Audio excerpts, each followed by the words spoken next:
I received the puck, I looked up, and I got hit. I was going up for the rebound, and another one of my teammates was coming down from jumping and elbowed me in the head. A concussion is a metabolic event in the brain, and it changes your cognitive processing. I have one concussion on file. Do I believe I probably had more? Yeah. I couldn't see straight, and I fell over. She kicked the ball, and I immediately knew to turn around. If it hit me in the face, it probably would have broken my nose. But I turned around, and it hit me like right on the pony. This is a much more serious issue than we thought it was just a few years ago. We've witnessed a rapid increase in the participation of girls and women in exercise and sport. There's very little real solid information on the impact of concussions and female athletes. A concussion is a brain injury.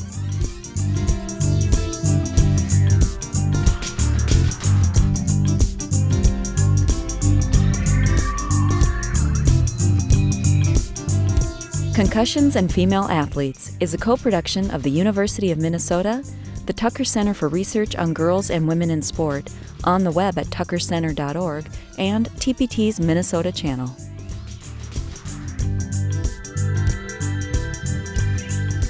Even though Title IX wasn't specifically about sports originally, it was just about a broader, you can't discriminate on the basis of gender, it has had its greatest impact in the world of sports. Before Title IX, there were about 1 in 27 girls played sports at the high school level. Today it's 1 in 3. For the first time in our history, we have a critical mass of young girls and women who play sports at all levels, from recreational to elite. Nationwide, about 40% of all people who participate in sports and physical activity, including the number of young women involved in scholarships at the intercollegiate level, are female. Even though female athletes sustain fewer concussions in terms of frequency, the rate of concussion, which is a way of looking at injury per unit of activity time, the rates of concussion for female athletes, both in high school and college, are higher, 2 times or more higher than males in comparable sports. So when we look at basketball athletes, it's the female injury rate for concussions is significantly higher than males. Same with soccer, same with ice hockey, and so that's raised a lot of red flags in terms of researchers and practitioners trying to understand what it is about females that makes them more susceptible to concussion injury in those sports in particular. Some of the research that's been done has just sort of extended what was being done on males, or just added a small sample of females to the research.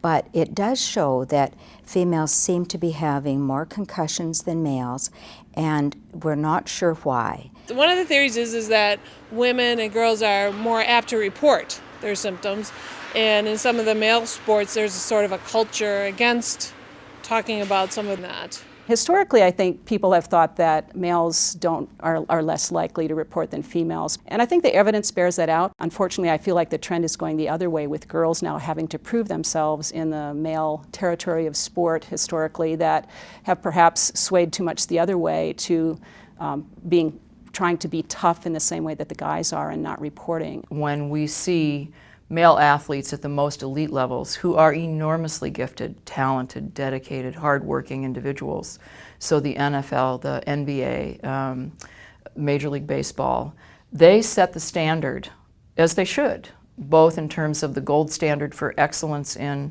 athletic achievement, and, whether they like it or not, as role models that we look up to and hear an awful lot about in the media, and they become a daily part of our lives. They see the NHL players and, wear their jerseys and have posters in their bedroom and that kind of thing, so they look up to these guys. And when you have the fighting penalties and the instigator penalties and all of that kind of thing, I think sometimes kids think that that's the way hockey is, and it's rough and tough, and you can fight out disagreements on the ice, and it's not a big deal, but it is a big deal. And they set a standard that says, if you get hurt, if you have a concussion, your obligation is to get back in and help the team. You don't want to ever be known as somebody who can't cut it, and that tends to set the standard and the fear, frankly, for both males who are playing at less elite levels and for all females who say, if I have a concussion, I have to downgrade its importance, and the most important thing is that I get back in there and help my team, because otherwise I'll become an afterthought, or somebody else will come in and take my spot and I'll never get back on the field. There are many circumstances in which I think we can all understand why an athlete might do anything possible to stay in the game. There's such a limited window of opportunity for athletes, too, that they feel like every game matters, and so it's very important. So I think sometimes, based on the situation, athletes will stay in. Something like 50% of athletes that had concussions weren't aware that the symptoms that they were having were symptoms of a concussion. So there's sort of a lack of knowledge or awareness. And I think there's a lot of peer pressure to play. Again, what we call in psychology impression management, managing how others see us, is very, very important in athletics. And in this case, it works to the disadvantage of the health of the athlete to be overly concerned about other people viewing you as weak or not tough enough if you admit to a concussion or seek help or treatment for a concussion. We believe that right from the little children up through the professionals, that more than 50% of concussions are unreported, period. But then of those reported, the females are more likely to come forward. And they report not only, as I say, more often, but more symptoms than the males. Another problem with concussions is sometimes it's hard to describe how you feel. It's very challenging for athletes, and so some people think that women are better at expressing that. One of the things that we need to pay attention to in terms of gender differences in healing is that estrogen may actually have a protective effect on the healing of brain injuries. Well, there could definitely be a difference in brain chemistry. We know that physiologically, because of things such as even hormones, we know that the nervous systems of males and females respond differently to injury. We also know that depending on where somebody is in their lifespan, that people respond differently to an injury. So when there are circulating female hormones, we know that there's actually a protective effect when there are ischemic strokes. And so the incidence of ischemic stroke is greater in men than in premenopausal women. Once women get to menopause, there doesn't appear to be a protective effect. And so the rate of ischemic stroke appears comparable to males. Women have different kinds of cognitive or thinking skill difficulties after a concussion. And there are more difficulties related to the speed at which they process information, their language skills, their verbal memory. And also that changes through the lifespan with the removal of female hormones.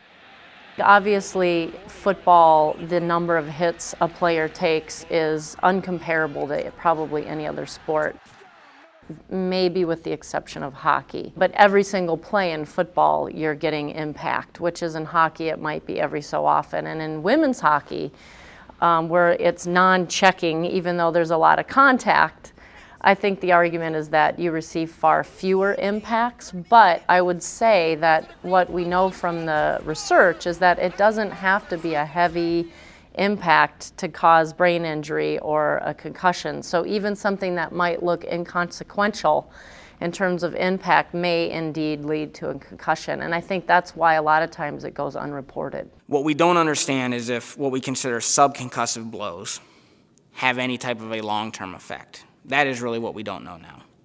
So, everything's measured in newtons. We, have based some research, and we think that 96 newtons is about the average that the brain needs to receive in force for a concussion. Doesn't necessarily mean that's the force that's the helmet. What does a 20 newton force do if you get 200 of those in a day? We don't know. We don't know if there's enough trauma there to cause any imbalance in the brain. Professionals get back usually faster, and then I think it's an average of around 2 weeks out for college level athletes, about a week more than that for high school. And then when you go down to the younger kids, they take longer too. And I think the females' length of time out is corresponding to the children. And we don't know really why that is. I have a couple of theories that haven't been tested or researched yet. It could be that when they are hit or in a collision, that neck is spinning, and we know it stretches the axons on the neurons in the brain, and there may be more stretching for those young females. There's an NIH study that shows a little less myelin on the axons in the females, and I wonder when you take the myelin off the axon, or it isn't there, then does that axon tangle more when there is a rotational spin or sudden linear acceleration or deceleration? A hockey player or a football player who's getting repeated trauma And when we measure that with the HITS telemetry, the accelerometers, a large hit of maybe 171 G-force may not cause any symptoms at all, and then maybe another 150 G-force, no symptoms. 30 G-force, and all of a sudden the player's had it, he's out. The symptoms have all manifested. It's as if you have a threshold and you can take a hit and then another hit, and then it can be a very small hit that just sort of pushes you right over the edge. When we see concussions on the sideline or head injuries, one of the biggest things we're concerned about immediately is that there's something more going on, like a bleed in the brain, for example. And that's one of the things we're trying to assess for immediately on the sideline and trying to rule out or monitor for. We usually have those athletes come out as soon as they're identified, do a good neurological evaluation, including some thinking tests, some balance tests, and then we monitor them on the sidelines, give them some guidelines for when they go home. There's two different mechanisms. There's what's called a coup or a direct, and a counter coup or indirect. So our brain's fluid. You got to think of it as like jello in your skull. And so when you get hit, you can have that directly, or you can have that as the brain kind of sloshes across and hits the other side of the brain, which is the counter coup. And we also know that there's more of a rotational component. We're more prone to having a concussion and prolonged symptoms with a rotational force versus a true linear acceleration. One of the things that I learned at the Mayo Ice Hockey Summit on concussion that really stood out to me was one of the brain researchers explained a concussion as the brain is bathed in a chemical soup. And that really was poignant to me, because even when the body is free of physical symptomology, the cognitive recovery that we can't see, I think that chemical soup analogy is really powerful. In the metabolic cascade, one of the big things that happens in the brain is that calcium ties up where another energy, the phosphorus, should have been binding. So this fatigue is very real that they feel.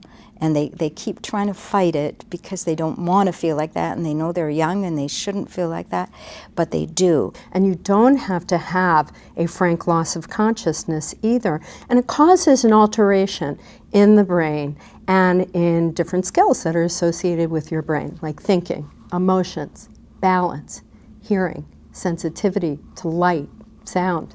Very worrisome, and it gets neglected, is the symptom of some neck pain. And they worry that when that's reported, or any obvious loss of consciousness, there's a feeling sometimes that those symptoms are associated with a more severe injury, severe concussion. It isn't always true. Sometimes it's a feeling of not being quite right, or I had an athlete say to me the other day, she felt like her brain was empty, which is a little concerning. Dizziness, nausea, vomiting. A player who is used to doing everything exactly right, performing perfectly, will forget the pass pattern in football or in hockey, might turn around and head toward the wrong goal. They feel unsteady, sometimes they're irritable, have mood changes. We see a variety of things going on with sleeping patterns. Sometimes they are very fatigued, and sometimes they just don't sleep well. Sometimes our physicians or our athletic trainers who are on the sidelines trying to observe behavior also have to tease apart. You know, has anybody been drinking a few too many Red Bull? Do you know what I mean? Or is it really that they, you know, took a big hit? And related to thinking skills, difficulties with attention, concentration, the speed of processing information, and also difficulties with short-term memory. So school can be very challenging. But I'm also worried about the depression. There's many investigators where we've looked at the impact of severe injury on young athletes, and the depression is really very marked, particularly the more serious the injury, the higher the depression. In the first couple of weeks, usually, like somebody tears their ACL, and if you think about it, they're pulled out of their peer group, they're pulled out of they have exercise deprivation. There are some tests and measures we can use to try to tease those things apart. Data I've seen says something like 10% of athletes that sustain a concussion roughly might have long-term symptoms, so post-concussive types of symptoms. Between men and women, it's looking like women may have longer symptoms. Research has shown us that once you've had one concussion, you're at 4 to 6 times greater risk of having a second concussion. And the whole idea is that we want to make sure that the concussions do not occur close together, because there is something called second impact syndrome, which occurs primarily in adolescence. We see it more in males than we do in females, which may be related to hormone effects. But what happens is there is this malignant brain swelling. The brain swells, and there are very, very serious side effects. Children die with this, and the ones that do not die are left with symptoms that are very significant, either cognitively, physically, and or emotionally for the rest of their lives, potentially. If you take a sport like hockey, the size, the speed, the equipment, the aggressiveness has increased hugely. And then you add to that the fact that a lot of women don't have developed neck muscles, and there are some studies now that are showing the role that the neck muscles play, particularly in the anticipation piece. And if I were asking all of you in the room right now to tighten the muscles across your neck, and you were to tighten them really hard, and then you imagine somebody coming and hitting you, your head wouldn't spin very much, would it? Because you're guarding and activating those coacting muscles. But if your neck is really relaxed and you're not anticipating, and now somebody comes and hits, your head is going to spin in a rotational manner or forward to back. And so we really believe the role of anticipation is huge in protection.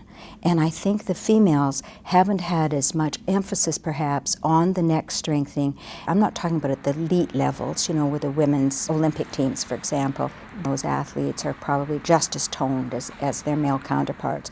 But a lot of young girls in high school are starting those sports for the first few years. Their skills aren't still such that they're sure of themselves. So many of them are in hockey looking down at the puck, perhaps, and not seeing a collision coming, or not seeing, even though there's not a deliberate check on them, an impending collision can be just as damaging if it's not anticipated. When somebody has a concussion, there really isn't anything that we can do about it once it occurs. We need to rest, we need to educate at that point, but anything that we could do in terms of a preemptive strike to try and educate people about signs and symptoms, not to go back in, not to lie about symptoms, to be able to recognize it in a team member when the team member is confused. These are really important things that we can do at the outset so that we can change rules, we can make state laws, we can look at equipment, we can make changes in the game field. We have gone in one generation from young girls hoping that there is a team to young girls hoping that they make the team. That's the difference because of Title IX. I started playing hockey when I was 5 years old. Hockey was kind of in my family. My dad coached, my brother played, and I just kind of initially was a little rink rat running around the rinks and kind of bugged my parents, when do I get to play, when do I get to play? And at 5 years old, they finally let me lace them up, and the only problem with that was there were no other girls playing at the time, so obviously my mom was a little bit cautious and worried that her youngest daughter would be playing with boys. But for me, it was just, I had a passion, I had a love for the game. It's what I woke up wanting to do, and when I went to bed at night, it was the last thing on my mind. Steal by Stevens, brought down by Bo, scramble, score! Darwin! My dad, actually, I grew up around the hockey rink. He was playing still at that time, and so I'd follow him there and just kind of hang around while he was on the ice, and I was just always around it. I started playing forward, and my mom actually tried to put me in figure skates, and I really wasn't having much of that after a few years, and I just really wanted to play hockey, and my mom was pretty against it. My dad, was actually pretty excited about it, and then, after 3 or 4 years, I gave up the figure skates, and just hockey was what I loved to do. There was a tournament where our goalie couldn't attend, and so we only had one goalie, and if we didn't have a goalie, we couldn't go to the tournament, and so I volunteered, and after that, I just wanted to continue playing because I had so much fun back there. I happened to be one of those women's hockey players that you didn't have a choice growing up. You had to play boys hockey or you weren't playing hockey.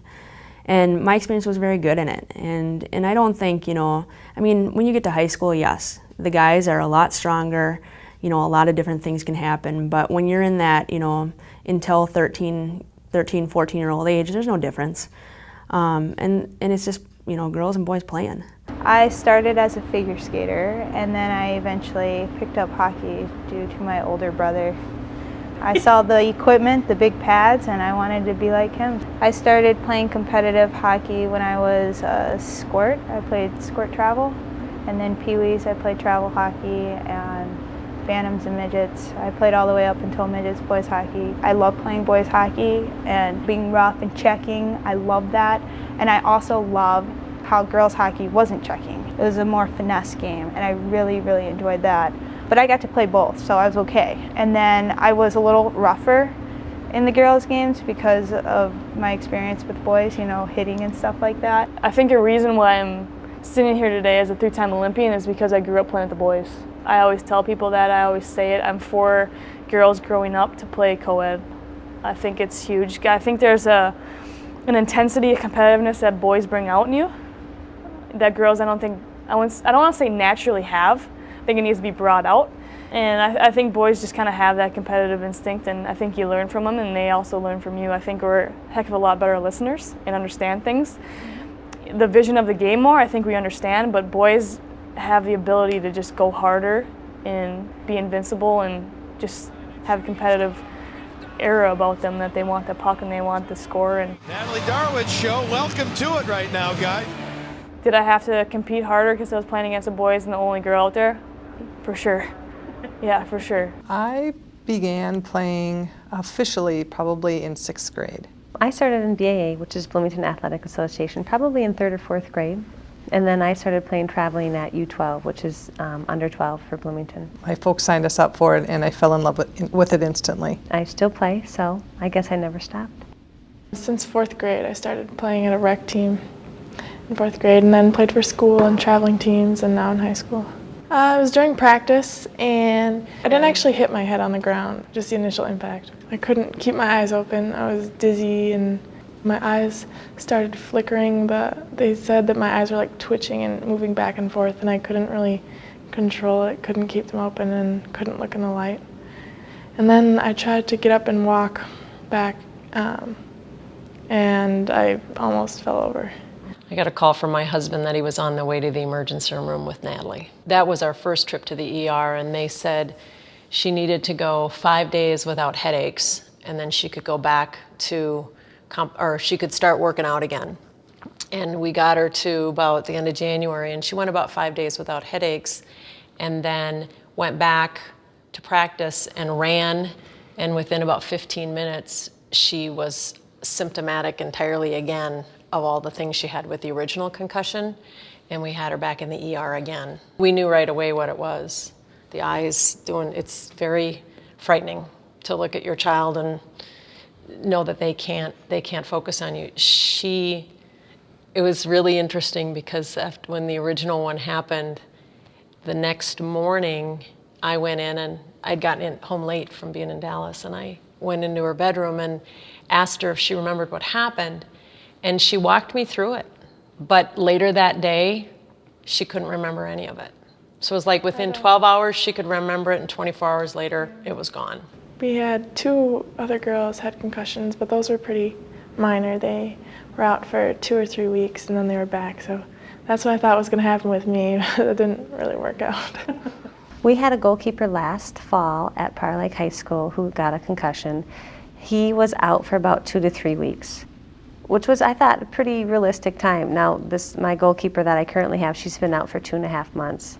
So apparently the time is very variable. My first concussion was probably 4 years ago, playing in an adult league. I woke up underneath the ambulance. I didn't have a whole lot of the normal common type of experiences. I didn't have a headache. I could feel a strange sensation in my head when I went up and down stairs afterwards. I felt very almost euphoric for quite a while afterwards, just kind of different. But for the most part, I felt really good. I felt good enough to be playing again. But I have a brother-in-law who's a physician who insisted that I stay out. So that was probably really good that he's as firm as he is. If you don't have any noticeable type of things, you want to get in there and you want to play, because the only reason we all play is because of the love of the game. Mm-hmm. And so it was a hard balance because I had no noticeable injuries. I had nothing, no mark to say I am injured. And I think that kind of was part of it. I felt fine. I didn't look injured, so why not play? On this team, we've had one person have 2 concussions within the last year. And of the girls that I know of from my other daughter's teams, the girls that have had 1 concussion have usually had more than 1. I think it was junior year. It was during warm-ups, and I ran into, me and a teammate we had a head collision. We were both knocked out. We both opened our eyes and we were sitting in the lobby laying down on some benches. Headaches. We had to sit out a couple months for that. The last concussion was probably a little more than a month ago. Yeah, that was with the Minnesota Whitecaps. I feel like I've gotten way more concussions than girls. That 1 concussion for the boys' bantam game was from guys' hockey. All my other concussions were from girls' hockey, and it's usually unexpected collisions or impacts. A somewhat violent collision into the boards with another player. I'm not sure either of us were really at fault, but I think my head took the brunt of everything against the boards.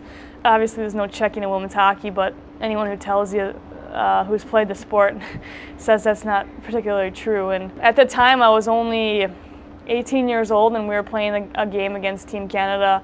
I was on the US team and just kind of caught a pass up the middle, and a girl lined me up and got the best of me. And at the time I was very disoriented. I couldn't tell you how I felt at the exact moment because I don't remember. I just remember kind of scrambling back to my feet, and luckily the bench was only a couple feet away, and got back on the bench and just kind of felt out of it, kind of felt dazed. The trainer and the coach came by and said, "You all right?" And I said, "Yep." And the next shift when I went out, obviously I knew something was a little off. They probably saw something was a little off, me scrambling around on the ice. And so I came back, and the coach asked again, the trainer, "Are you okay?" And I said, "I don't feel right." And they said, "Yep, go hit the showers, you're done for the night." When you break your wrist or you break your ankle, it's an injury. But when you have a concussion, you think that it's not really an injury, when you're going through it, because you think you should be able to go right back to playing because you're not really limited by much of anything physically. Some girl ran me and took me down, and then my helmet slipped up, and so my head hit the back of the ice, and I didn't really have any protection on that one. I didn't remember who people were, and I didn't remember things, and I went through that whole memory impair type thing, and some of the other ones that I didn't have that. So, I think there's obviously, I'm not a doctor per se, but I know that there's definitely different levels of concussions, and I think for that one, after that serious one, it was kind of, whoa, what just happened? I think I got depressed a little bit, anybody who is competitive really wants to always be in the game, and so when you're sitting out and watching and missing out on being a part of that, myself and I think my parents and everybody wondered whether this was really worth it. But I did clear up and I did come back to normal and I was fine, and so I don't really know. I'm still learning a lot about it myself as a coach, kind of being very sensitive to when my players get hit or something happens to them, because there is a lot going on, and studying and how does it affect you later on in life. And so I think some of that stuff that I start to think about now, but you don't think about that as a player because all you want to do is play. As you get older, you start to learn that the rest of your life is more important than the actual game itself. I get headaches. That's why I have to stay hydrated. I'm really sensitive to loud noises. I get confused. I'm not too good with time. I'm not very aware of time. Short-term memory loss is probably the worst I'm experiencing right now. I think one thing you need to watch for, and especially young people, when they're part of a team and things that are happening are very exciting and they for the first time can't be part of it, you really have to watch for them getting depressed. And that fine line between just being disappointed and really being very depressed about it. And she kept her spirits up. I think her coaches were amazing about it. They were incredibly supportive of her, and they desperately wanted her back. She's the tallest kid on the team. In fact, they were thrilled that she was cleared to be on the bench in uniform because at least she looked like a threat. And I think the thing we kept telling her is she kind of has a chronic ankle thing, and we said, "Natalie, with your ankle, you can go back when it's not fully healed and it just swells and we just ice it, right? Well, with a concussion, it has to be fully healed. Make that person concussed still feel a part of the team, because there's nothing like actually suiting up and playing in the game and helping your teammate in the actual sport you play. And so when they're not doing that and fulfilling that role, they kind of can feel a little bit lost. And so I would just encourage those teammates to at best be supportive of that person, have them continue to be a part of the team, feel a part of the team, feel needed. We're really big in focusing, especially down in Prior Lake, on building community and building team, and always telling the girls to always have each other's back. And that is one way that we have seen the kids will let us know so-and-so's out on the field and she's really hurting. Or I can tell you of an instance where a goalie went down and was hit very hard. We were on the sideline and didn't see it, but one of the defenders picked up on her confusion and the fact that she just wasn't with it anymore. And so they sent word that she had to get off the field immediately. When I played traveling soccer, concussions weren't really talked about when I was younger. A concussion typically meant that there was severe head trauma. In soccer, it would typically mean that someone either got kicked pretty hard in the head or ran into a goalpost.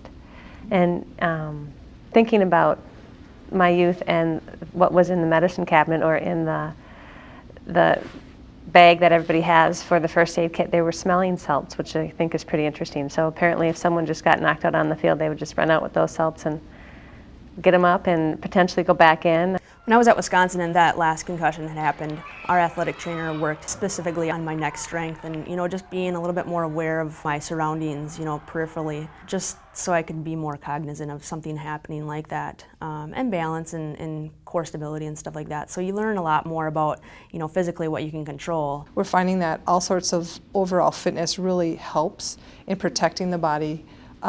If you know you're going to get hit, you can move quicker, you can react quicker, maybe your body can tense up to try to protect from getting hit a little bit harder. Between the physical therapists and the occupational therapists, they recognize stuff that we didn't even in the ER hadn't seen.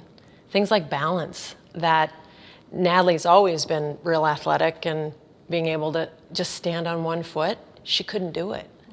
And we never told her, Natalie, try and stand on one foot, see how that goes.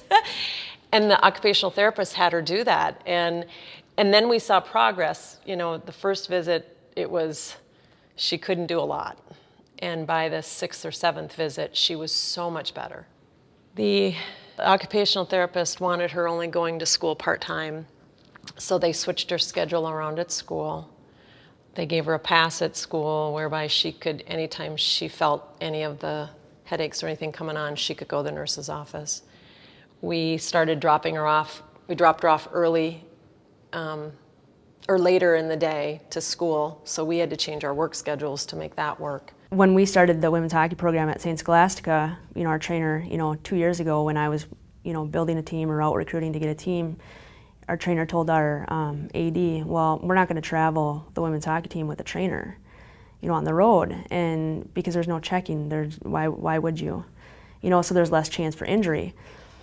And I was all up in arms and demanded that we were traveling with a trainer. I don't think people are aware that there's a lot more head injuries in women's hockey, and I've noticed that. I think a lot of it does have to do with they're not experienced in being prepared to take a hit, or they do tense up, and I think a lot of it is, when you're not prepared for that and you tense up or you see it coming, then all of a sudden something happens. And the women's game has actually gotten so much better in the last 10 years, so I think the skill level also has something to do with that. Women are playing aggressive. It's not just, they're out there passing a puck and taking a shot. They're playing aggressive. You just got to know yourself and be disciplined enough to allow yourself to sit out. Even if you feel like you're ready to go and you just want to get out there and play, if your mind can't keep up, you're better off just recovering, resting, doing the things you need to do so you can come back 100%. Because I feel like a lot of the pressure is usually indirect pressure from teammates and coaches, constantly asking, when are you going to be ready to play? Are you feeling better? Are you going to be able to skate today? It's kind of indirect pressure because then you're like, well, I have to put the team first. You feel obligated. I'm willing to sacrifice myself to do what I need to do for the team. But after I've had some time to really reflect on past experiences, I'm actually helping the team out more by making sure I'm fully recovered to return to play. I think looking in a player's eyes kind of says it all. You know, if they look a little glazed over or something like that, or they're just kind of acting a little goofy, it's just signs to watch out for. Obviously, you know, the competitive hockey players are going to shrug that off and want to be able to play and compete every shift. So you just got to keep an eye on those kids who are a little more stubborn. Watching their action time, if they're a little off on their skates the next shift, it might be a little red flag to go up in your mind, and then ask them, you know, the next shift when they get back to the bench. But for the most part, I think the players are pretty honest and know it's a pretty serious issue at hand right now. From a traveling soccer coach perspective, we try to work really hard. I have a number of players who've gotten injured, and I ask the parents for permission for their trainer or their physician to be in contact with me and let me know exactly what their child can and can't do. And there have been times when parents have said they're ready to go, and I've had to say, no, they're not, based on literature that I've read or people that I've talked to, and that's a tough conversation. We have some tests and some tools that can help you assess people's baseline, and then if they have a concussion, try to compare to those. And the more tools that you have in your toolbox, the better house you can build. But it really still comes down to the carpenter, in our case the clinician, and the clinical exam being the gold standard. But these are great tools to kind of catch some of the cognitive impairment. And what it's really doing, there's 8 metrics that it looks at. Memory and working memory, both visual and verbal. It's going to look at attention span. It's going to look at reaction time. It's going to look at what we call visual motor speed, kind of how quickly you're functioning. Because concussion can affect different areas of the brain. It's a functional injury where the brain's not getting the energy, the glucose it needs to function properly based on this neurometabolic cascade that happens. And so these tests are a little bit more sensitive to picking up some of the subtle cognitive impairments, especially later on in the injury as we're getting ready to return to activity. Baseline testing provides a neuropsychological baseline of athlete performance in terms of things like reaction time and other cognitive processing tasks. And then if an athlete is concussed, they compare their scores on these same neurocognitive tests to their scores at baseline and note the difference, and then really don't allow the athletes to return to play until their neurocognitive capabilities have returned to that baseline level. So it really establishes a pre-injury sense for what that athlete's cognitive abilities are and provides a standard against which to judge their recovery. There is some controversy in the sports medicine world about how good are these cognitive tests that we're doing and what do they really mean, and are we interpreting them correctly? And again, I think it's early on in the evolution of these things, and we have a lot to learn still. I just had an experience with one of my goalkeepers who experienced a concussion while she was playing in a different league than I was coaching in an indoor, and she did not have a baseline. And what's proving to be a little bit difficult going through the process of her concussion is that without that initial baseline, it's difficult for the physician to say if she's cleared, if she's not cleared, because that baseline is missing. And at this age, you don't know if their sleeping pattern is due to the concussion or if their sleeping pattern is due to puberty, hormones, adolescence. And so we're finding a really difficult time getting a definitive answer if this child is ready to come back and play or if she should be held out. It's a silent, hidden injury. There's no crutches, there's no sling, there's no bruising. So it's easy for the patient to come in and tell us, I feel great today and I can do everything and even get through some of our normal routine, but having some of the more sensitive tests and some of the understanding of what the patient's baseline scores are. A lot of the symptoms of concussion, you can feel that from exerting yourself, or maybe you're a little dehydrated, or maybe you have a cold coming on, you're just not in your top form. People get headaches, for example, for lots of reasons. Headaches are a very common thing. So some of it's about the constellation of symptoms, and that's why we encourage the athletes to report these symptoms to the medical staff and let us try to help them evaluate it. Usually you can tell by how hard they go down that there's probably going to be an issue. On the indoor turf, it seems to be harder. And the new turf is much softer than it used to be, but the other fields used to have cement directly underneath the turf, and now they put rubber pellets underneath with a sand base below that now, so it's much more forgiving than it used to be on the older turf fields. But oftentimes they'll go head to head, in a soccer game, and that's where a lot of concussions come from. When I think about what coaches should know, I think about three things: watch, learn, and listen. And so coaches, first of all, need to know their sport well enough and their athletes well enough, and to be watching for high-risk kinds of impact situations where the head was moved rapidly and forcefully in a whiplash sort of motion or through a direct hit. But also I've seen many times where concussions can result from very minor, what seem to be fairly minor contacts and incidents. And so I think a coach needs to be very knowledgeable and watch, first of all, for potential situations where an athlete might have been injured or sustained a concussion. Secondly, I guess really before that, the coach should educate themselves about what these signs and symptoms of concussion are. And so when I say learn, the coaches need to educate themselves. There are great online training tools through the CDC and the National Federation of High Schools. Both have free online training modules.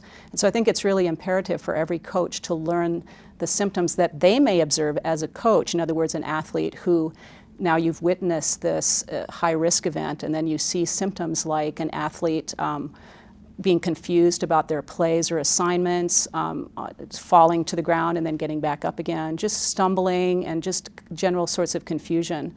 And the third thing that a coach needs to do is listen. So watch, learn, and listen. Listen to their athletes when they report things like headaches, or that they're hearing noises in their head, or when they're dizzy and nauseous, and other kinds of signs and symptoms that the athlete sustains. Everyone's been getting on the bandwagon about, gee, we've got to make sure everyone sees a qualified healthcare provider, a qualified physician. Well, up in Ely, Minnesota, is that an OBGYN just because it's a doctor? Do you know what I mean? Or what about a PT who's been very well educated in sports medicine, an athletic trainer? You know, they would probably be better in many cases than a physician. So I'm from a family of physicians too, so I'm not nailing anybody. I'm just saying everyone's got to have the database up and have their skills up. But I don't know that it matters too much what type of a physician it is, as long as they're skilled and competent and have recently reviewed all of this information. I'm a certified athletic trainer. We get exposed to it a lot. We're on the sidelines. We see these injuries acutely, and you feel something just isn't right with this patient. And the nice thing in our setting is you're usually around these kids. If you're working in a high school or college setting, you're seeing these kids every day, you know their personalities, so that helps a lot. And as somebody's injured and you see them coming back, you can see kind of things start to return. But it's just asking very detailed question. You don't ask, how do you feel? You know, you ask what they did the night before, what time they went to bed, when they normally went to bed, what they did the day before. Did you feel more fatigued after class? Did you get a headache throughout the day? Did you feel like you wanted to go home and take a nap? Do you feel more slowed down? You know, you get really in depth with some of the questions, and you really want them to feel like they are perfect. And then we look at their neurocognitive testing, and then we start to progress them in activity. The one bad thing about youth hockey is oftentimes there's not a trainer available, so it comes down to the officials on the ice or the coaches who are, you know, typically just parents of a player. So usually the coaches will come out on the ice and, you know, help escort the player off the ice. You're not a medical person out there. Guy gets knocked down, you look at him, you say, hey, hold it, stay here. Let's get the trainer out here to look at you. And I think that today, more than ever, they're looking for concussions. You know, before they'd give you a couple aspirin and get back in the game. For the most part, I think their job is to really uphold the laws of the game and protect the integrity and safety of all of our players. And with that, obviously, if they see anything, if they notice anything, in particularly a goalie, if a goalie gets hit in a play, the distance from a coach to a goalie is quite greater than one of the referees. So if they see something, by all means, you know, we all need to take care of all the players. But I don't think that the responsibility falls on their shoulders. Again, I think it's just something where everyone, if they see something that looks amiss, you know, try to get as many people involved as possible. At the youth level, I think basically we're there for the safety of the players. Obviously, we're making calls, you know, determining goals and offsides, icing, that kind of thing. But I think it generally really ultimately comes down to the safety and well-being of the players. Well, over in Europe, any goaltender that gets a puck in the mask, it's an automatic whistle. Here, it's not. But goaltender goes to one knee, I'm blowing the whistle. Go up to the goaltender, You know what, you okay? They look a little groggy. Let's get the trainer out here to take a look at them because we're not going to take any chances. In what I would consider youth athletes under the age of 18, I think it's very beneficial to test within the first 24 hours. That can give you kind of a global score and an understanding where they're at. And that can help make a decision as to whether or not this patient needs to be removed from schoolwork, from any type of extracurricular activities they may have going on as far as meetings or 4-H or whatnot. But that really gives you a better understanding of how impaired they might be. The more impaired, the more inclined you would be to just give them absolute rest for a few days. The responsibility for return to play is a little controversial, but I think it should not be the athlete, because the athlete is always going to want to play, to please the coach, to do it for the team, because they like to compete. So the athlete is out.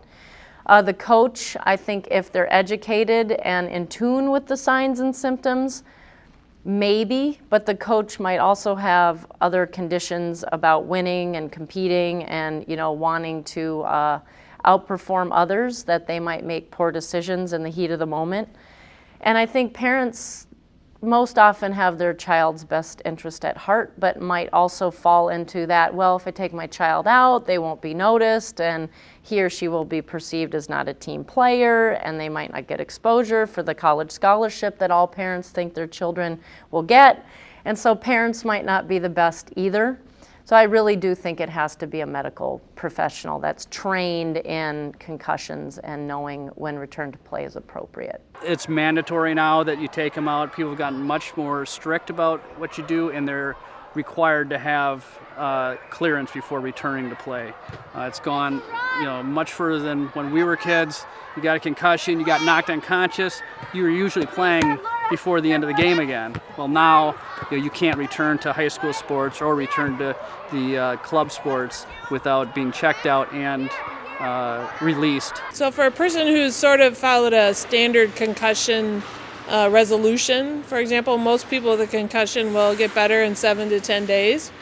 Have not had a long history of concussion, for example, in the past, or concussions that took a long time to get better, or one that was very close to the current concussion, then we'll try to start them back with some light exertion usually put them on something like an exercise bike, and not so much to get a workout, but just to get their heart rate up a little bit and get moving and see how they feel. And then we generally do a graduated progression from there, trying to make it a little more intense, adding some impact.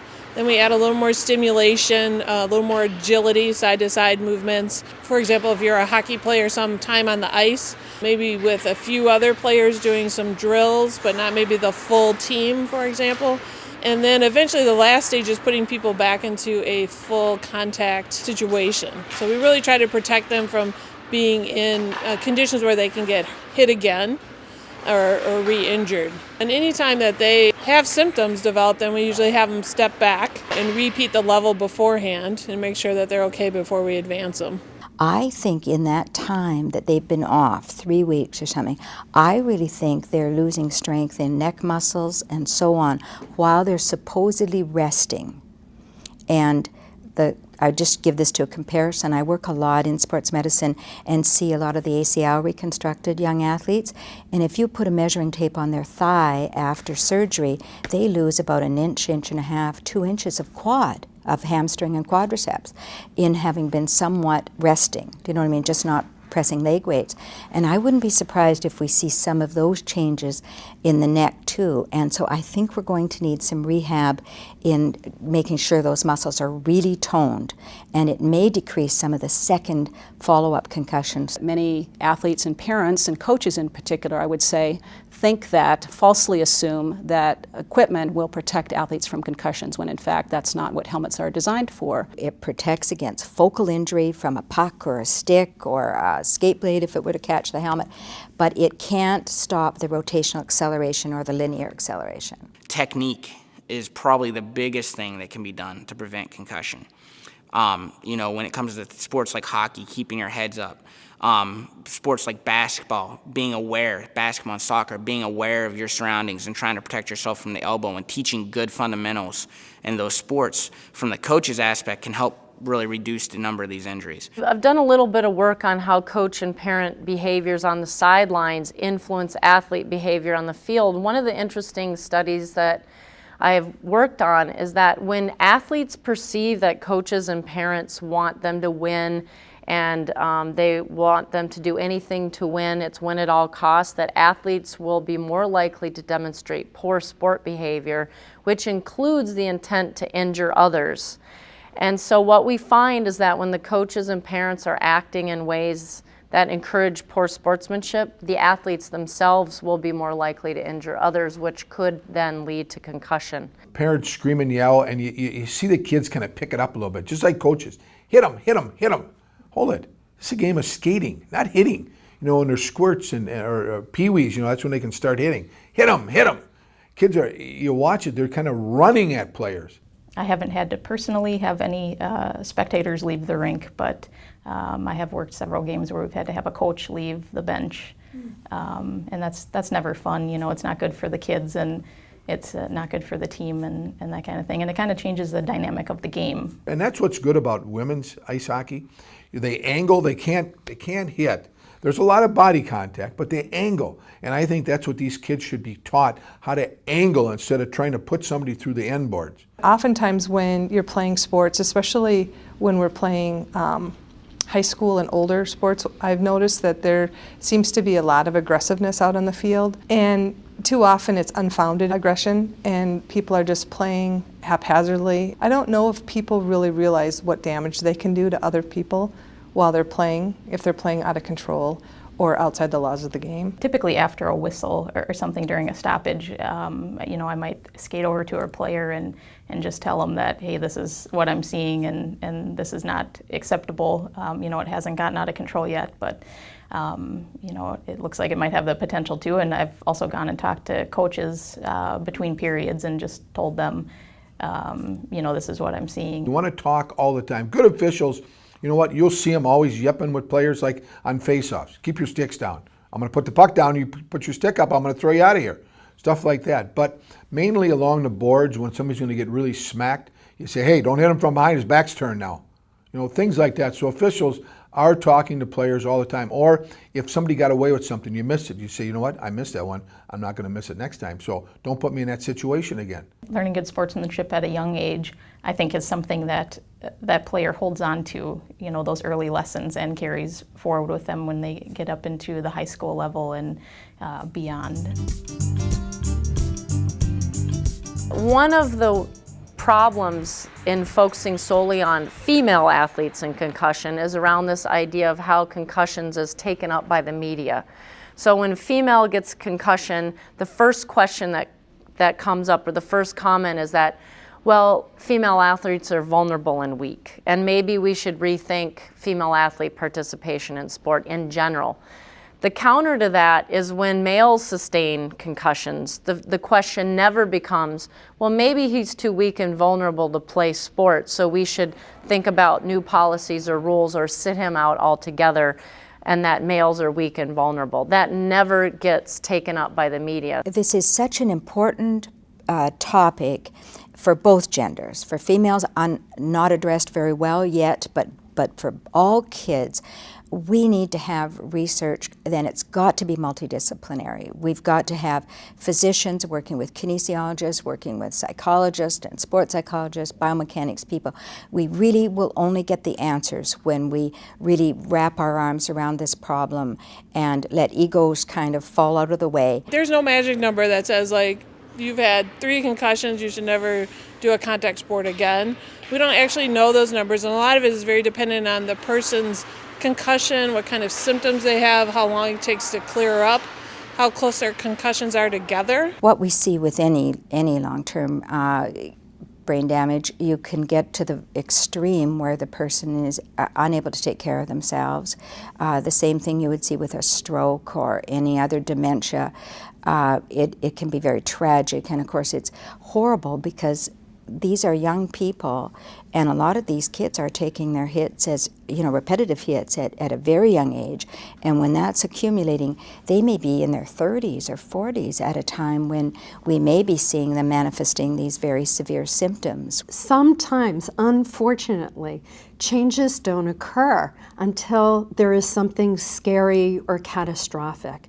And so though many of us really want to use things like education, prevention to really help change behavior, unfortunately it's catastrophes that garner people's attention and also really make things happen at a quicker speed in terms of development of programs, making big changes in how we act and how we plan. We're really just at the start of looking at sex and gender differences.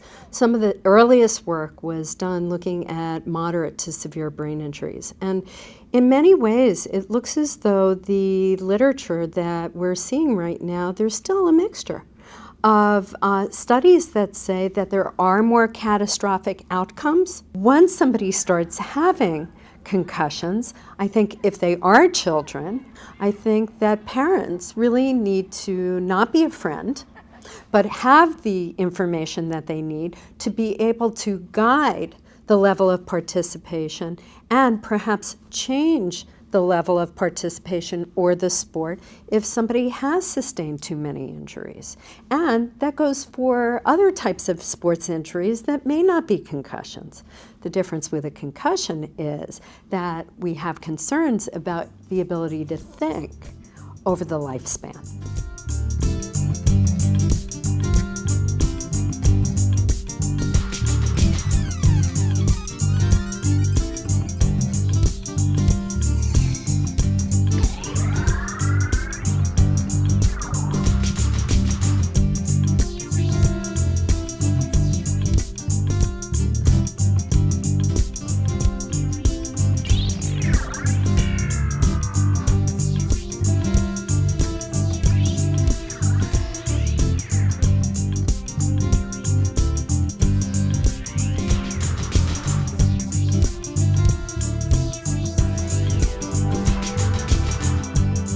Concussions and Female Athletes is a co-production of the University of Minnesota, the Tucker Center for Research on Girls and Women in Sport, on the web at tuckercenter.org, and TPT's Minnesota channel.